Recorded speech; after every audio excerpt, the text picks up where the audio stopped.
नमस्कार, मैं डॉक्टर अजीत भारती आज फिर आपके लिए हिंदी विषय के अंतर्गत सीबीएसई बोर्ड क्लास 10 विषय हिंदी कोर्स ए क्षितिज काव्यखंड प्रीवियस पेपर 2020 पाठ संगतकार जिसके कवि हैं मंगलेश डबराल।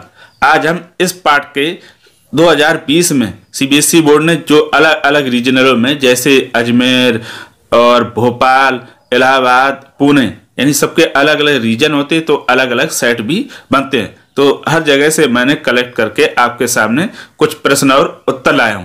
तो देखो, इन प्रश्नों से छात्रों को लाभ क्या होता है कि परीक्षा में किस स्तर के प्रश्न पूछे जाते हैं तो उन्हें उन प्रश्नों के स्तर या कैटेगरी पता चल जाते हैं। सामान्य तौर पर क्या प्रश्न हम एक्सरसाइज से पढ़ते हैं या फिर मार्केट से सैंपल पेपर लेते हैं, लेकिन बोर्ड के जो प्रश्न रहते हैं वो एकदम अलग रहते हैं। आपने जो बोर्ड द्वारा रिलीज किया गया था सैंपल पेपर उसमें देखा होगा, उनका स्तर थोड़ा स्टैंडर्ड होता। तो इन प्रश्नों से क्या होगा, आपका अध्ययन कर लेंगे तो आपको प्रश्न बहुत अच्छे से तैयार हो जाएंगे। अगर आप सारे यानी 2009 या 10 से लेकर 2020 तक जितने प्रश्न पूछे गए आप अगर उनका एक बार अध्ययन कर लेंगे तो निश्चित तौर में आपको आंसर लिखना बहुत ढंग से आ जाएगा। देखो, इसमें क्या है, प्रश्न अलग अलग तरह से पूछे जाते हैं। इन प्रश्नों को पढ़ेंगे फिर उसके उत्तर देखेंगे तो आपको पता चल जाएगा कि प्रश्न के उत्तर किस तरह से लिखे जा सकते हैं, क्योंकि अभी हमें इतना अनुमान ही नहीं रहता कि इस पाठ से किस तरह के प्रश्न पूछे जा सकते हैं और उनके उत्तर क्या क्या हो सकते हैं। जब इनको आप पढ़ लोगे तो आपको स्तर पता चल जाएगा कि ऐसे भी प्रश्न पूछे जा सकते हैं और उसके उत्तर इस प्रकार लिखेंगे। तो चलो फिर शुरू करते हैं, ये बहुत ही लाभकारी आपके लिए साबित होने वाले हैं। तो शुरू में मैंने कुछ औपचारिकताएं लिखी हैं, वो हम पढ़ देते हैं कि सीबीएसई बोर्ड परीक्षा की कक्षा 10वीं आ पाठ संगतकार मंगलेश डबराल से आए 2020 के महत्वपूर्ण प्रश्न और उसके उत्तर। तो अब आते हैं हमारा 2020 है ना, इसमें सिर्फ एक ही सत्र के दिए हैं। तो पहला प्रश्न पूछा गया था, संगतकार की आवाज में हिचक क्यों सुनाई देती है? तो उत्तर इसका होगा, संगतकार की आवाज में हिचक निम्न कारणों से सुनाई देती है। तो वो कौन कौन से कारण है? तो पहला बिंदु दिया है कि विनम्र स्वभाव के कारण, यानी उसका स्वभाव बहुत विनम्र होता है इसलिए वो हिचक सुनाई देती है। दूसरा बिंदु दिया उसकी मनुष्यता के कारण, उसकी मनुष्यता का कारण यह है कि वह जानबूझकर धीमे गाता है या स्वर मिलाता या लय देता है, इसके कारण हिचक आती है। तीसरा दिया है कि मुख्य गायक के प्रति सम्मान का भाव रखने के कारण, जो संगतकार है मुख्य गायक उसके प्रति उसके मन में श्रद्धा होती है, सम्मान होती है, इसलिए वह धीमे गाता है और उसमें साफ हिचक सुनाई देती है। फिर अगला बिंदु दिया है कि मुख्य गायक के सम्मान को ठेस ना पहुंचे इसलिए, यानी जो संगतकार है वो ये हमेशा ध्यान रखता है कि जब उसका मुख्य गायक गा रहा होता है तो ऐसा कुछ ना उसके गीत से या लय से या साथ देने से हो जाए जिससे उसे किसी प्रकार की ठेस या तकलीफ पहुंचे। फिर अगला बिंदु दिया है कि मुख्य गायक के प्रति सम्मान का भाव रखने के कारण, जो संगतकार है वो हमेशा मुख्य गायक के प्रति अपने मन में सम्मान रखता है। ऐसा नहीं कि सिर्फ गाते समय, उसका हमेशा ही उसके प्रति सम्मान रहता है, तभी वो ऐसा कर पाता है। फिर अगला दिया कि वह जानबूझकर अपनी आवाज को कम या नीचे रखने का प्रयास करता है, यानी जब मुख्य गायक ऊंचे स्वर में गाता है तो जो संगतकार होता है वो जानबूझकर अपनी आवाज कैसे थोड़ी धीमी रखता है, और जब धीमी रखता है जानबूझकर प्रयास करता है धीमी रखने का, तो उस समय क्या होती है, उसके आवाज में हिचक सुनाई देती है। ऐसा नहीं कि उसे गाना आता नहीं, वह भी बहुत अच्छा गा सकता है, लेकिन वो उससे कि अगर मैं कहीं ऐसा ना हो कि मैं बहुत अच्छा करूं और मुख्य गायक का प्रदर्शन थोड़ा फीका पड़ जाए, इसलिए वो जानबूझकर उसे मुख्य गायक को आगे रखता है और स्वयं पीछे रहता है। तो ये हो गया प्रश्न नंबर पहला समाप्त। अब आता है हमारा प्रश्न नंबर दूसरा। तो दूसरा प्रश्न इस प्रकार से है, पूछा गया था कि संगतकार की मनुष्यता उसका निर्धारित कर्तव्य ही है, ना कि कोई मान्यता। इससे सहमत या असहमत होते हुए तर्क सहित अपने विचार लिखिए। मैं एक बार पढ़ देता हूँ क्योंकि प्रश्न बड़ा। संगतकार की मनुष्यता उसका निर्धारित कर्तव्य ही है। ये कहा गया कि जो संगतकार है उसका मनुष्यता जो निर्धारित कर्तव्य, यानी पहले से वो ऐसा करता है कि, फिर दिया है कि ना कि कोई मानता, या फिर दिया है इससे सहमत या असहमत होते हुए तर्क सहित उत्तर दीजिए। अब प्रश्न को समझ लो। प्रश्न में कहा गया कि मनुष्यता उसकी निर्धारित कर्तव्य है, यानी उसका ये कर्तव्य है कि वह अपनी मनुष्यता दिखाए, नहीं, उसका कर्तव्य नहीं है। ना कि कोई मानता या फिर कोई मानता। तो इसका उत्तर कैसे लिखेंगे अब हम ये देख लेते हैं। तो उत्तर कुछ इस प्रकार से रहेगा, मैं सहमत नहीं हूं, यानी मैं इस बात से सहमत नहीं हूं कि मानता दिखाना या कर्तव्य, उसका मनुष्यता दिखाना कर्तव्य है, उसका कोई कर्तव्य नहीं है। संगीतकार की मनुष्यता कोई निर्धारित कर्तव्य नहीं है, क्योंकि वह मुख्य कलाकार की सहायता उससे प्रेम और लगाव के कारण करता है। संगीतकार के इस कार्य में किसी प्रकार का स्वार्थ नहीं रहता। संगीतकार अपनी त्याग की भावना के कारण महान बनता है। देखो ये क्लियर हो गया कि प्रश्न में पूछा गया था कि जो मनुष्यता है उसकी क्या उसका कर्तव्य है या मान्यता है। तो देखो उसका कर्तव्य नहीं है, बल्कि वो संगीत मुख्य गायक के प्रति उसका जुड़ाव होता है, लगाव होता है, उससे प्रेम करता है, वह उसे हमेशा शिखर पर या ऊंचाई पर देखना चाहता है। इसलिए वह जानबूझकर क्या करता है, उससे धीमे या नीचे स्वर में गाता है। इसी कारण, इसी त्याग की भावना के कारण वह क्या हो जाता है, मनुष्यता दिखाई देती है और वह महान बन जाता है। ऐसे इस काम के लिए वो बाध्य नहीं होता, बल्कि यह उसके अंदर स्वाभाविक गुण होता है। अब आता है प्रश्न नंबर 3। तो प्रश्न नंबर 3 में पूछा गया है कि संगीतकार कविता में कवि ने आम लोगों से क्या अपेक्षा की है। अब एक बार फिर पढ़, जो संगीतकार कविता में कवि ने आम लोगों से क्या अपेक्षा की है। तो इसका उत्तर इस प्रकार से रहेगा, संगीतकार कविता में कवि आम लोगों से अपेक्षा करते हैं कि वे संगीतकार कलाकारों के द्वारा अपना स्वर नीचे रखने को उसकी कमजोरी नहीं मानवता समझे, क्योंकि वह मुख्य गायक के संबल को बनाए रखता है। यानी उसको एकाकियत संबल बनाए रखने का मतलब है उसको संभाले रहता है। अतः आम लोगों को उसका आदर करना चाहिए और उसके मनोबल को बनाए रखना चाहिए। उसका मुख्य गायक जितना सम्मान भी करना चाहिए। सभी को उसके प्रति संवेदनशील होना चाहिए। ये हो गया। अब हम एक बार इसको समझ लेते हैं उत्तर को, ठीक है। तो देखो प्रश्न पूछा था कि संगीतकार कविता में कवि ने आम लोगों से क्या अपेक्षा की।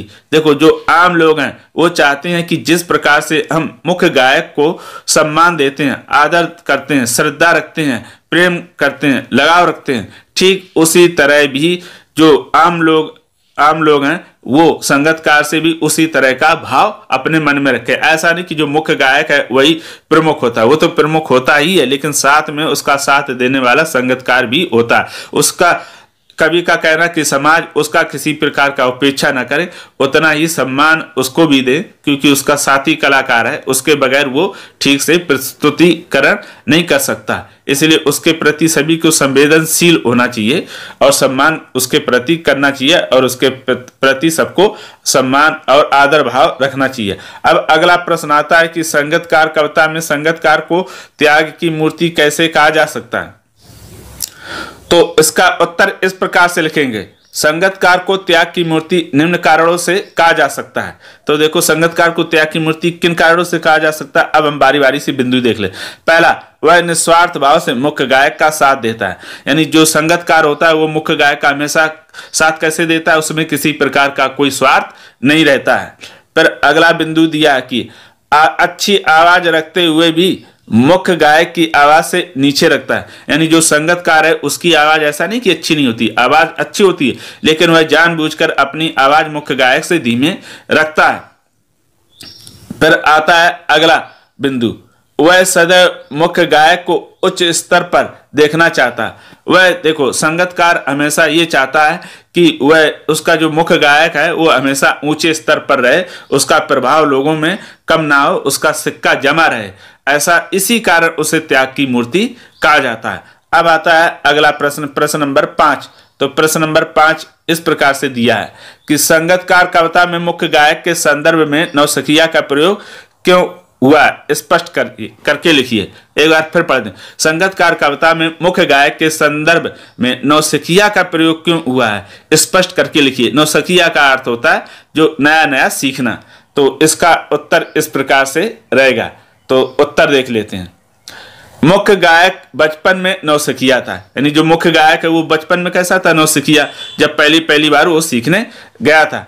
क्योंकि जब मुख्य गायक गायन के समय भटकने लगता है तो ऐसा लगता है कि वह नौसिखिये की तरह गा रहा हो।